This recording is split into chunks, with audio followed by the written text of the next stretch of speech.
Chapter 8. Over on the side of the stage, a shoe that looked like a peeled open banana appeared from behind a curtain. When it landed, the shoe burp squeaked. As a second banana shoe burp squeaked onto the floor, Kyle looked up and there he was. Mr. Lemoncello. He had loose and floppy limbs and was dressed in a three-piece black suit with a bright red tie. His black, broad-brimmed hat was cocked at a crooked angle atop his curly white hair. Kyle was so close he could see a sly twinkle sparkling in Mr. Lemoncello's coal-black eyes. Treading very carefully, Mr. Lemoncello walked toward the podium. The burp squeaks in his shoes seemed to change pitch depending on how hard he landed on his heels. He added a couple little jig steps, a quick hop, and a stutter step skip, and yes, his shoes were squeaking out a song. Pop goes the weasel. On the pop, Mr. Lemoncello popped behind the podium. The crowd went wild. Mr. Lemoncello politely bowed and said very softly, thank you, grazie, grazie. He bent forward so his mouth was maybe an inch away from the microphone. Buongiorno, boys and the girls. He spoke very timidly, very slowly. This is how my mama and my papa teach me to speak the English. He wiggled his ears, straightened his back. But then, he said in a crisp, clear voice, I went to the Alexandriaville Public Library where a wonderful librarian named Mrs. Gail Tobin helped me learn how to speak like this. If two witches were watching two watches, which witch would watch which watch? I can also speak while upside down and underwater, but not today because I just had this suit dry cleaned and do not want to get it wet. Mr. Lemoncello bounced across the stage like a happy grasshopper. Now then, children, if I may call you that, which I must because I have not yet memorized all of your names, even though I am working on it, what do you think is the most amazingly incredible thing you'll find inside your wondrous new library, besides, of course, all the knowledge you need to do anything and everything you ever want or need to do? No one said anything. They were too mesmerized by Mr. Lemoncello's rat-a-tat words. Would it be A, robots silently whizzing their way through the library restocking the shelves? B, the Electronic Learning Center with 36 plasma screen TVs all connected to flight simulators and educational video games?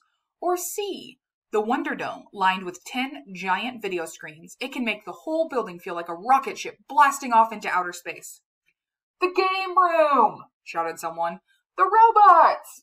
The video dome! Mr. Lemoncello raced back to the podium and made a buzzing noise into the microphone.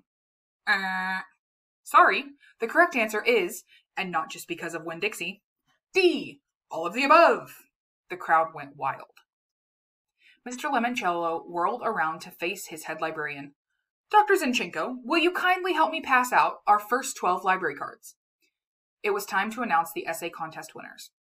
Dr. Zinchenko placed a stack of 12 shiny cards on the podium in front of Mr. Lemoncello. Please, he said, as I call your name, come join me on stage. Miguel Fernandez. Yes! Miguel jumped up out of his seat. Akini Hughes. Woohoo! Kyle was thrilled to see his two friends be the first ones called to the stage. Andrew Peckelman, Bridget Wage, Sierra Russell, Yasmin Smith-Snyder. Yasmin squealed when her name was called. Sean Keegan, Haley Daly, Rose Vermette, and Kayla Corson. 10 kids, all the same age as Kyle, were all up on stage with his idol, Mr. Lemoncello. He was not. Only 2 more chances. As if reading his mind, Mr. Lemoncello said, only 2 more, and tapped a pair of library cards on the podium. Charles Chiltington. Gosh, really? He dashed up to the podium and started pumping Mr. Lemoncello's hand.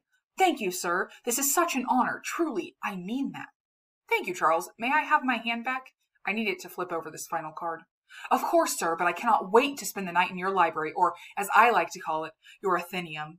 Because, as I said in my essay, when you open a book, you open your mind. Finally, Charles the brown-noser let go of Mr. Lemoncello's hand and went over to line up with the other winners. And last but not least, said Mr. Lemoncello, Kyle Keeley. Kyle could not believe his ears. He thought he was dreaming. But then Akimi started waving for him to come on up. Dazed, Kyle made his way up the steps to join the others on stage. Mr. Lemoncello handed Kyle a library card. His name and the number 12 were printed on the front. 2 book covers, I Love You, Stinky Face, and The Napping House, were on the back. Let's all pose for a picture, please, said the principal. When everybody moved into position for the photographer, Kyle found himself standing right next to Mr. Lemoncello. He swallowed hard. "I'm a big fan, sir," he said, his voice kind of shaky. "Why, thank you, and remind me, you are—" "I'm Kyle, sir. Kyle Keeley." "Ah, yes. The boy who proved what I've always known to be true. The game is never over till it's over." Bong!